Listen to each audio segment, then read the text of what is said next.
शादी जड़ी ये टाइम ते कर लेनी चाहिए, नखरे शखरे नहीं करने चाहिए।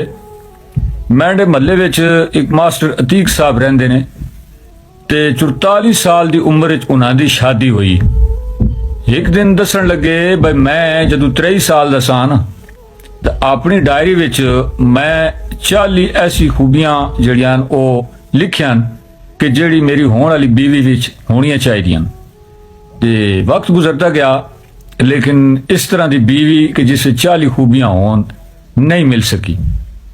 मास्टर अतीक साहब हर साल 2 खूबियां कटते गए डायरी विचों कि चलो ये खूबियां ना होइयां तो लड़की कबूल है।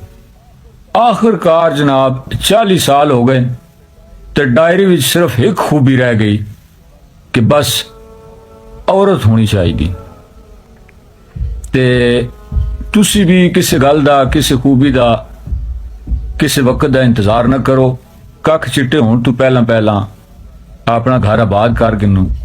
अल्लाह पाक बेहतर करे सुन खैर उसी, घबराने की लोड़ कोई नहीं। जिंदगी के सिलसिले चलते रहोंदे, रुकते नहीं। तो सेहरे दी लड़ियां बनो तो अल्लाह का नाम गिनो तो जनाब ये जिंदगी का सफर शुरू करो। मास्टर अतीक साहब ना करो, कभी याद करे सो। हंसते रहो तो बसते रहो जनाब।